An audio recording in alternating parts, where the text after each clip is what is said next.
Mathieu Dembélé, principal du collège Roland Vasseur à Vigny. Alors je ne saurais pas faire une si belle présentation que celle qui a été faite juste avant sur les différentes applications qui peuvent être utilisées, hein, même s'il y en a quand même quelques-unes au collège. Mais je voulais intervenir sur en fin de compte, la posture que l'on a, nous, dans les établissements, vis-à-vis du téléphone portable. Parce que, on va dire politiquement, il a été dit, et vous l'avez certainement tous entendu il y a quelques mois de ça, téléphone portable interdit au collège. Donc ça a été politiquement très relayé, et il se trouve que nous, derrière, avec les directions académiques, il a fallu le mettre dans des règlements intérieurs et avoir une vision pas forcément répressive de l'utilisation du téléphone portable, mais avoir quelque chose aussi d'éducatif. Donc le téléphone portable n'est pas interdit, c'est son utilisation. Donc sur toutes les questions qui étaient de l'ordre de est-ce qu'il va falloir les mettre le matin dans une bannette et les reprendre le soir, la question ne se pose pas, c'est l'utilisation qui est interdite.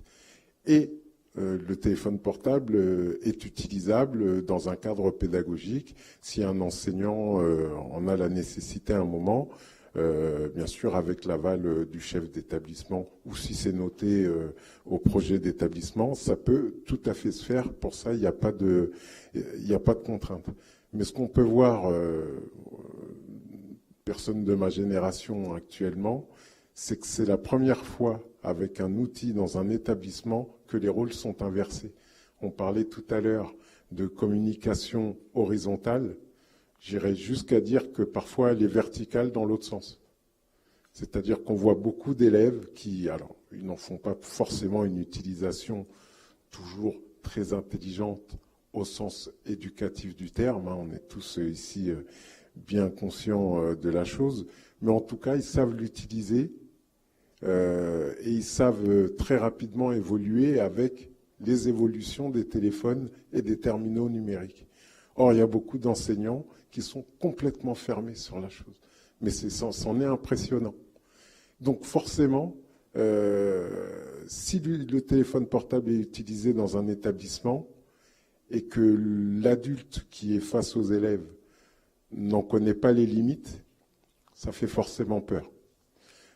Ça fait très peur et il y a des histoires qui nous prouvent qu'on a raison d'avoir peur. Si une photo est prise dans l'établissement d'un enseignant de dos et que c'est mis sur un réseau social dans la soirée même, c'est jamais très agréable, surtout avec des noms d'oiseaux derrière. Donc le souci est que ça peut, contrairement à ce qui pouvait se passer avant, ça peut sortir de l'établissement et sortir complètement de notre contrôle. Mais à côté de ça, il y a un pendant très positif.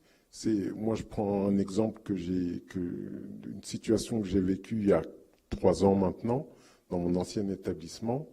Je remplace un prof de maths qui avait été malade et très absent. Donc, je vais faire le cours de maths avec des 6e. Je me retrouve face à la classe.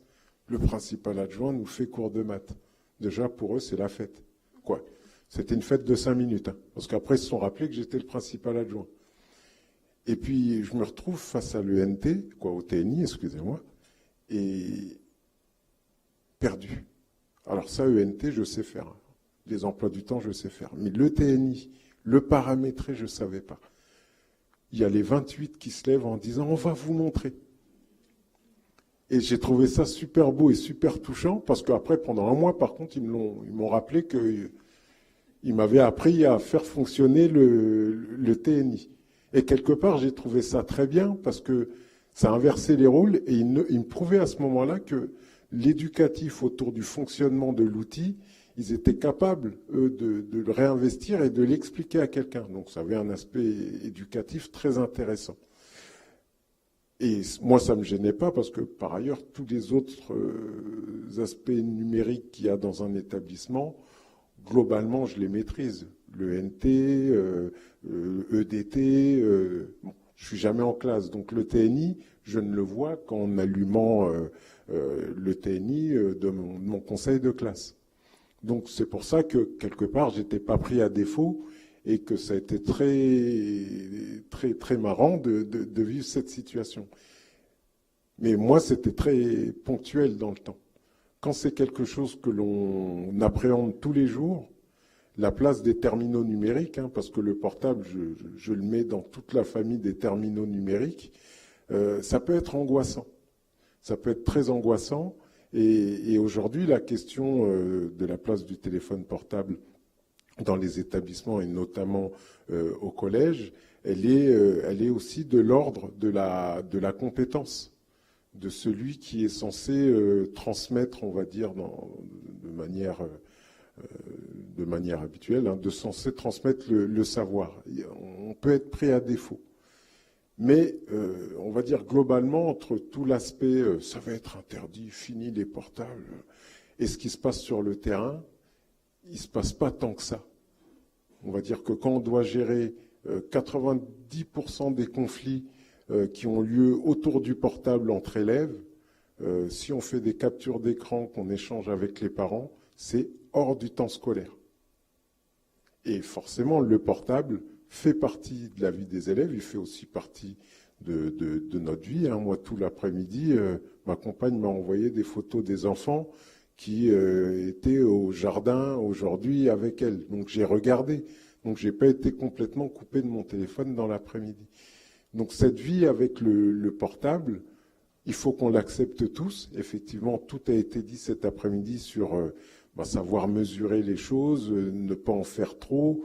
Comme je dis souvent, le numérique est un moyen et pas une fin, parce qu'il y a quand même beaucoup de choses qui peuvent se faire encore par l'oral, par le papier. Et d'ailleurs, on parlait il n'y a pas si longtemps de tout numérique. Ils sont en train de revenir sur cette appellation.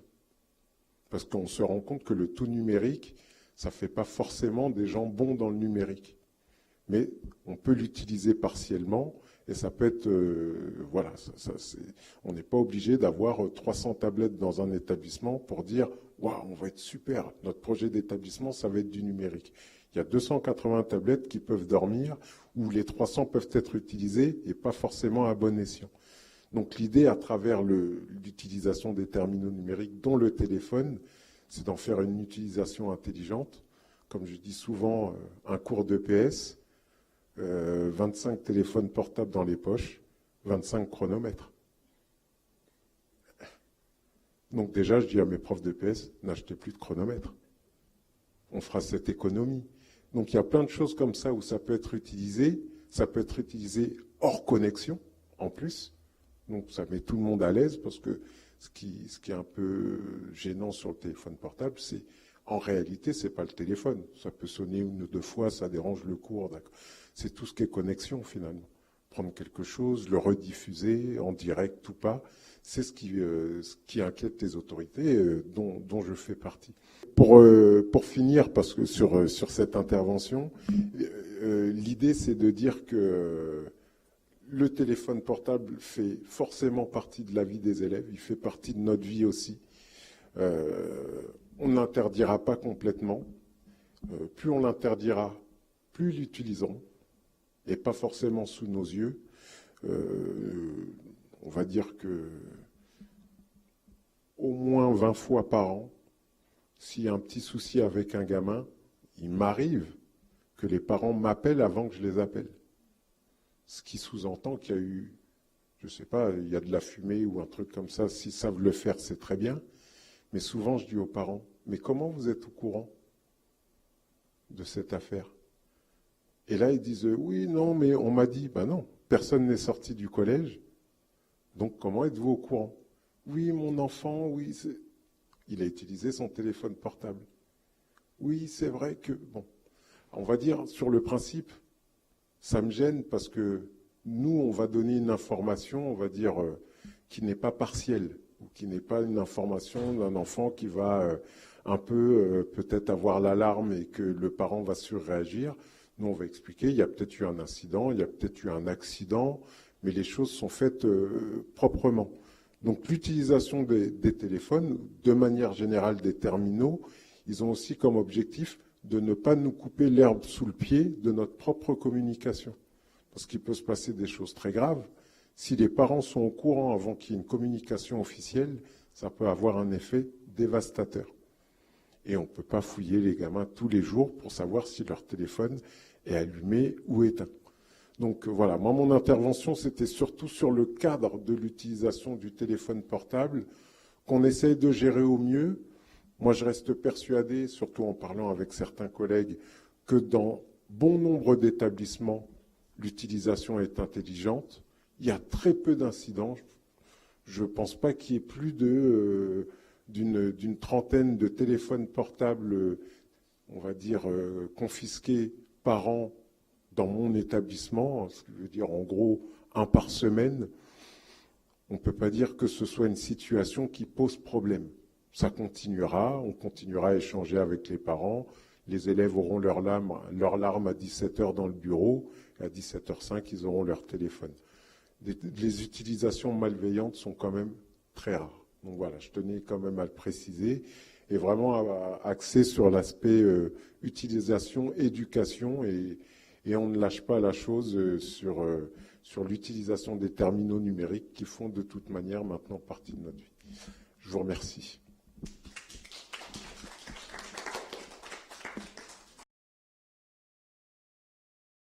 Bien, c'est moi qui vais commencer par les questions. À la rentrée prochaine, avec la réforme des bacs, bacs généraux, bacs technologiques et bacs professionnels, l'Île-de-France a décidé d'équiper tous les lycées de tablettes en formation professionnelle et laisser le choix pour l'enseignement général. Vous qui avez une expérience sur les tablettes au collège, quel est votre avis là-dessus ?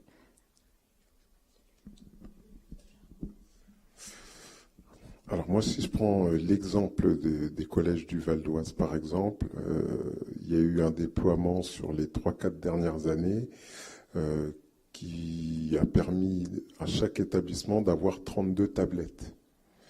Donc 32 tablettes, on va dire, c'est utilisable de manière sur une journée ou une demi-journée entre 2 et 4 classes. Parce que si on met 2 élèves sur une tablette, ça absorbe largement une classe. Beaucoup de choses intéressantes se font dans des matières tout à fait différentes. Après, moi, je ne trouve pas forcément nécessaire qu'il y ait besoin d'une tablette par élève. Et je trouve qu'avoir un système de rotation, c'est mon avis, responsabilise plus sur l'outil et permet d'avoir un côté, une utilisation, on va dire, sur des éléments bien ponctuels à un certain moment, plutôt qu'en déployer partout, et dont je pense que ce ne sera pas forcément utilisé ou à bon escient ou en grosse quantité pour le prix que ça coûte. Maintenant, c'est qu'un avis. Pour rester sur le sujet, en fait, l'inquiétude des enseignants, c'est l'idée de la maintenance, la problématique d'avoir une tablette chargée quand on en a besoin. Et est-ce que ça, c'est problématique dans votre établissement avec votre expérience ? Alors, avec la petite quantité qu'on a, nous, les 32, ça passe très bien. Parce qu'en fin de compte, on a des valises qui sont utilisées par les enseignants. Et dès qu'ils les ramènent, ils ont du coup un élément où ils peuvent tout recharger d'un coup. Donc 32 tablettes, ça se gère très bien. On va dire quand un enseignant prend sa valise avec 16 tablettes ou alors qu'il prend les 2 valises, mais en général chacun en prend qu'une. Donc quand un enseignant prend la valise avec les 16 tablettes, il les ramène à la loge. 2 heures après, elles sont toutes chargées. Et en fin de compte, les valises de tablettes, les 2 valises, on les a mises en rotation sur l'établissement comme si on réservait la salle informatique. Donc on a considéré que c'était comme une salle en gros. Donc c'est régulièrement utilisé mais toujours rechargé et aucun élève ne s'en va avec. Donc c'est assez simple. Toujours sur les inquiétudes par rapport à l'usage du numérique dans les établissements, qu'en est-il justement de l'accès vers la 4G, la Wi-Fi extérieure, pour faire autre chose que ce qui est demandé par les enseignants ? C'est aussi une question qui pose problème à la plupart des enseignants du lycée qui inquiètent par rapport à cette dotation. Alors, nous, on passe dans le 95, on est tous fibrés, quasiment, mais pas sur un déploiement maximal de capacité. Après, pour ce qui est, par exemple, des bornes Wi-Fi, moi, les dernières informations que j'ai pour le 95, c'est qu'on n'y a pas droit. Donc, on fait autrement. Souvent, on a une équipe qui revient vers nous, qui est l'équipe de PS, qui aimerait travailler sur des domaines plutôt extérieurs à une salle de classe ou des choses comme ça, donc qui sont en mouvement. Et on n'a pas le droit, en tout cas sur les dernières demandes faites, on n'a pas droit au Wi-Fi, aux bornes Wi-Fi. J'ai pas trop compris pourquoi. Alors maintenant, je vais poser une question à Benjamin. En tant que jeune qui est au collège, quand tu vas aller vers le lycée, est-ce que les nouveaux enseignements qui sont proposés en informatique vont t'attirer ou pas?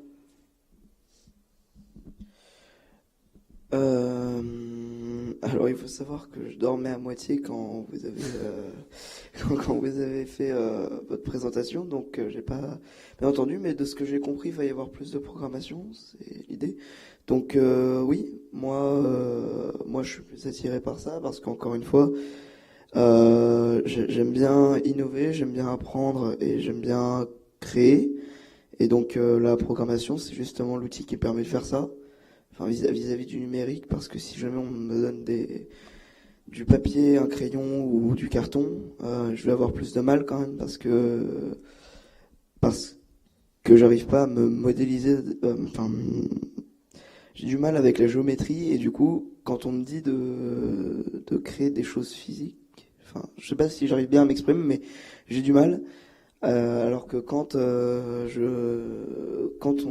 suis sur quelque chose de plat et où c'est plus des connaissances mathématiques, comme on l'entend par 1 plus 1 égale 2 par exemple au niveau équationnel, j'y arrive mieux. Enfin, je sais pas si je me suis fait bien comprendre, mais l'idée est là. Alors, pour être simple, hein, dans les enseignements qui vont être dispensés, il y aura beaucoup de frustration pour les jeunes comme toi qui aiment bien jouer, qui pensent que la programmation, bien, ça va être du 100% programmation. Je dirais qu'il va y avoir beaucoup de législatifs, beaucoup d'environnement, beaucoup de cadres, et j'ai peur que les jeunes qui sont à fond dans les jeux ne retrouvent pas dans ces enseignements ce qu'ils attendent. C'est-à-dire qu'il y aura une surprise qui ne sera pas forcément bien digéré, puisque le jeune qui voit le mot informatique, en général, se dit « chouette, je vais faire de la programmation toute la journée ». Mais en fait, un cours d'informatique, c'est pas de la programmation toute la journée. Il y a des contraintes, il y a du code, il y a des règles à respecter. Et on ne crée pas une application en 1 heure. Il faut avoir beaucoup de patience pour arriver jusqu'à la fin. Alors, l'enseignement d'exploration de seconde va balayer justement ce cadre législatif. Il va y avoir un petit peu de programmation, mais très peu sur les 54 heures. Que ce soit en première ou en terminale, il y aura aussi de la programmation, il y aura un projet, il y aura une création, mais pour arriver à cet objectif, il va falloir passer par des phases d'apprentissage. Est-ce qu'un jeune comme toi, qui passe son temps sur son ordinateur, qui joue, aura la patience de faire tout ça? Alors oui, parce que, comment dire, quand je programme, quand je pense au mot informatique, effectivement, je pense plutôt à la programmation. Mais il se trouve que, par exemple, en ce moment, je fais pas que ça. Je suis dans un groupe de robotique. Et en ce moment, on est en train de faire décoller, on est en train de construire une genre de mini-station spatiale pour faire décoller des fusées à propergol chimique. Donc pour ça, on utilise des cartes Arduino, des capteurs, etc. Puis ensuite, on construit la fusée, on ajoute les moteurs, et donc ça nous permet d'avancer comme ça et de progresser. Alors, en fait... Tu es sur les projets, tu es sur la finalité, mais pour arriver à cette finalité, il va falloir avoir des apprentissages en physique, en maths, Concevoir du code, c'est bien, mais avant de le concevoir, il faut le réfléchir. Donc, on va dire qu'il y a 75% de réflexion pour 25% de création. Et ces 75% de réflexion peuvent être frustrantes. Est-ce que tu as vraiment la patience ? Ne pas faire que du code Arduino, de la création mécanique, électronique, informatique, mais vraiment aller sur la recherche de notions mathématiques et de physique. Alors, comment dire, pour ce qui est des notions mathématiques et physiques, c'est sûr que je les ai pas encore. Le but, c'est de les apprendre, mais une fois que je les aurai, oui, parce que de toute façon, même aujourd'hui encore, quand je vais sur ma calculatrice pour créer des jeux, je passe tout d'abord par une étape de réflexion de sur quoi j'ai les connaissances pour le faire, de qu'est-ce qu'on est en train de faire avec les mathématiques en ce moment. Pour ce qui est de la physique, on n'en fait pas. Pour le moment, on fait plutôt de la chimie. Mais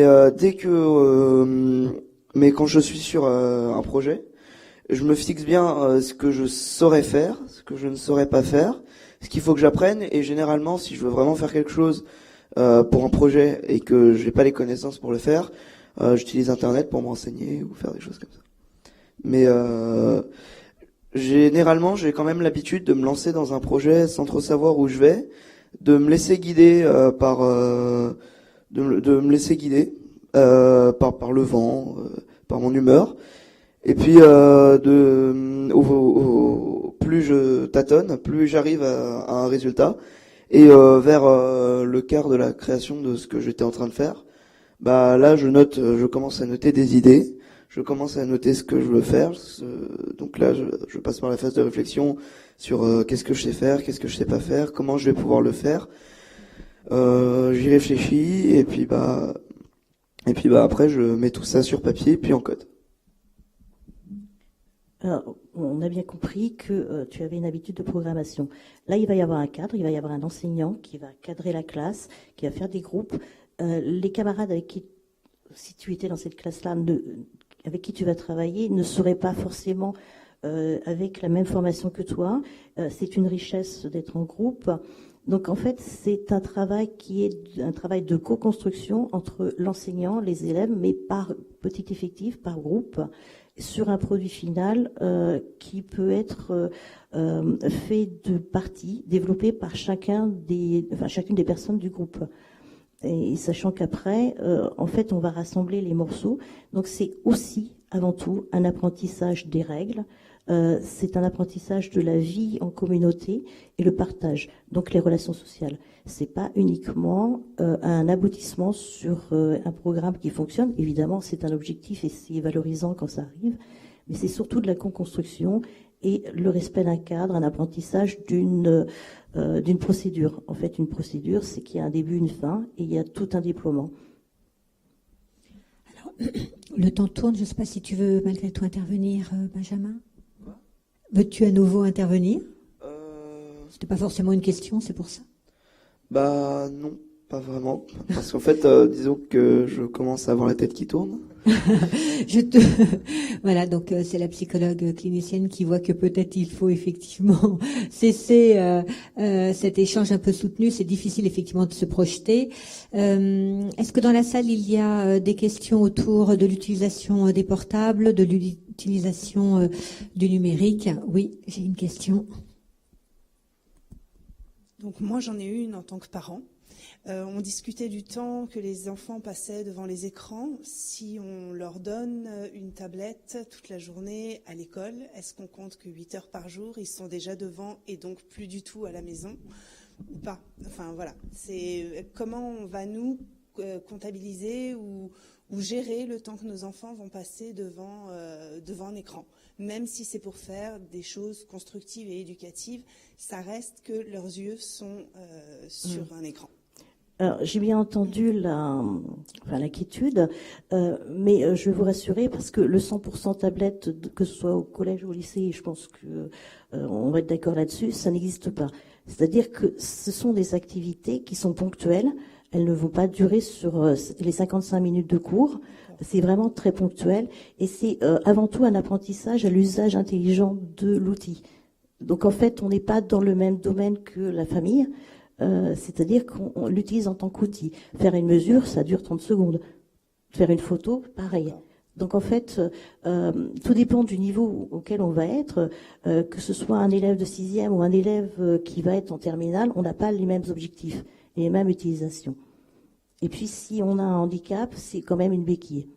Alors oui, dans certains cas, effectivement, je sais Donc que ça tout dépend peut l'être. de l'âge de l'enfant, tout dépend de sa classe et de ses difficultés ou pas. Mais en tout cas, je n'ai jamais vu une classe avec du 100% numérique comme on l'annonce. D'accord. C'est pas toute la journée. Alors j'avais une autre question. Donc il n'est pas question en fait que les enfants repartent chez eux avec la tablette en question s'ils sont tous équipés.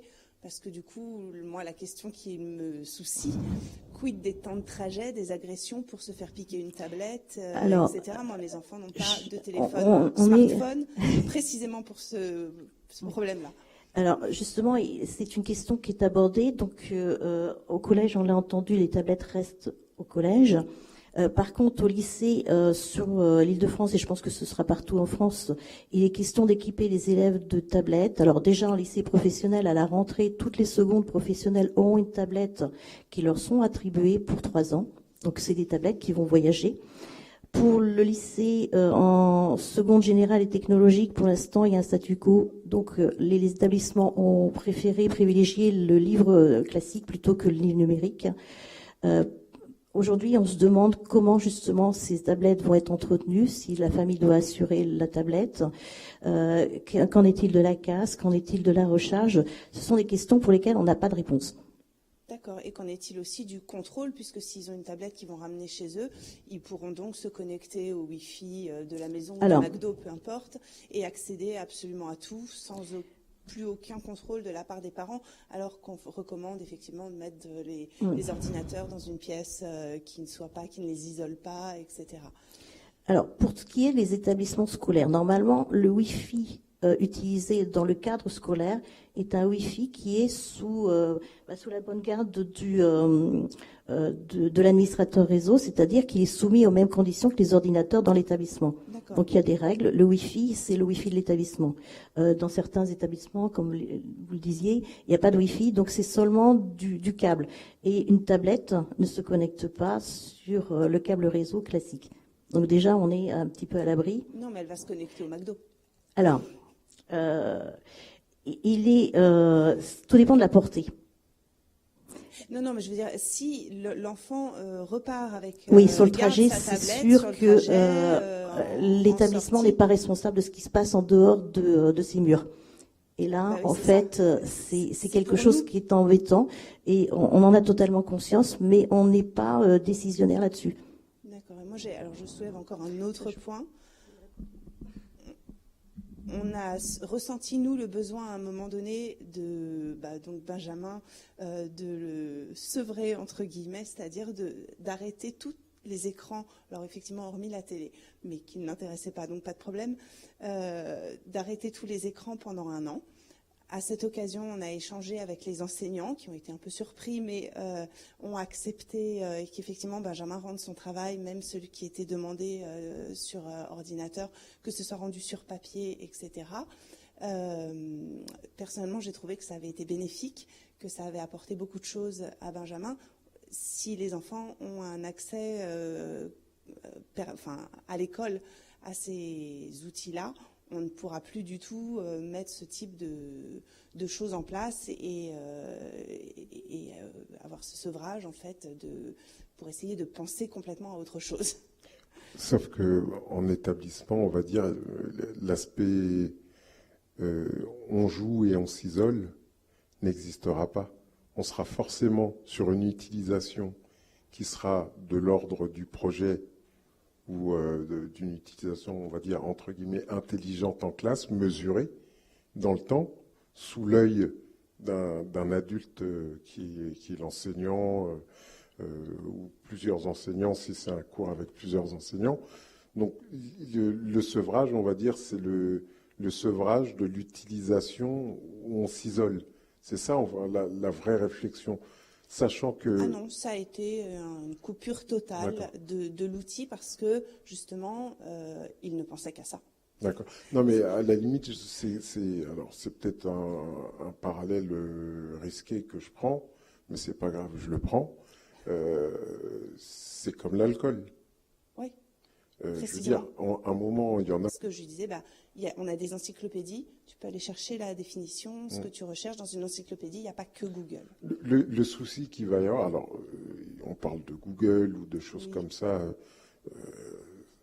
dans les établissements, sincèrement, beaucoup d'enseignants ont une utilisation critique. Moi, j'ai entendu beaucoup d'enseignants dire à leurs élèves, ne me faites pas un copier-coller de Wikipédia. Et il y a même des jargons qui sortent autour de l'utilisation de Wikipédia. Donc, nous, l'une de nos, on va dire, de nos missions, c'est justement cette utilisation, on va dire, plus intelligente, plus approfondie, moins instantanée, qui, au final, même si c'est sur un ordinateur, peuvent leur demander autant de temps que d'ouvrir les pages de l'encyclopédie Universalis, qui faisait il y a 30 ans office de référence et qui, avant d'être sorti, faisait l'objet d'une étude pointue et d'une censure pour que les informations données soient bonnes. C'est ce vers quoi, finalement, on doit les faire aller. Et il y a un principe qui est incontestable aujourd'hui, c'est qu'on les forme à être dans leur monde. C'est certain. Moi, demain, je ne vais pas aller à Marseille en calèche. Je n'essaierai pas. On est d'accord. Non, mais moi, je ne veux pas une utilisation trop tôt. Moi, je me doute que mon fils va aller vers des études d'informatique. En tout cas, je pense que c'est ce qu'il souhaite.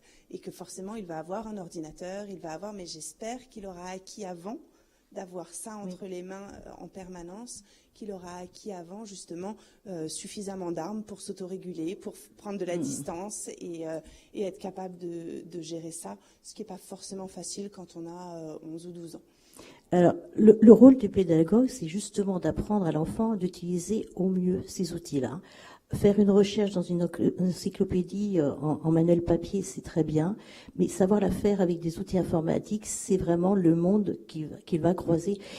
Savoir gérer les fake news, Stanislas Dehaene précisait que justement, il était intéressant d'utiliser les fake news en maths.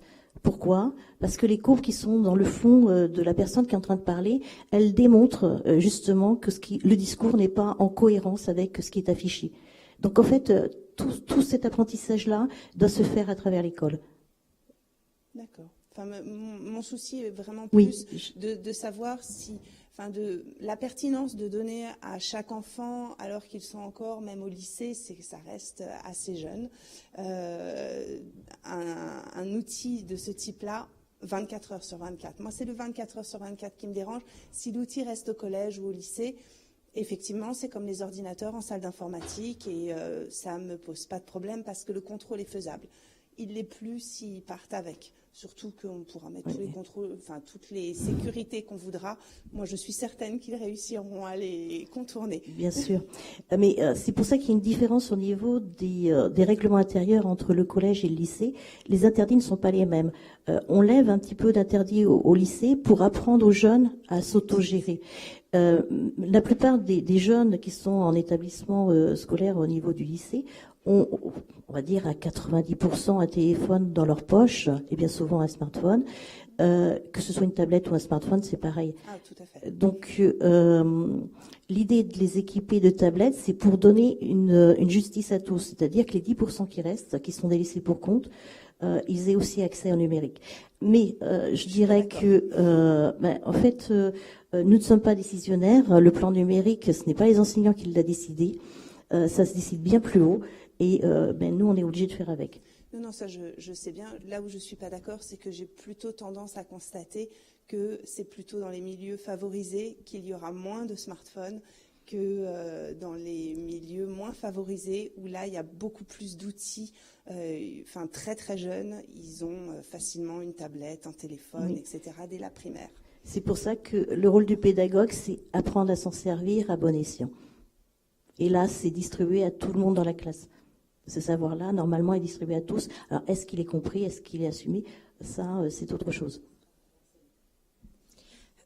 Juste une précision, les 10% défavorisés, ou je ne sais pas quel terme avait été utilisé, ça n'a pas à voir avec le social.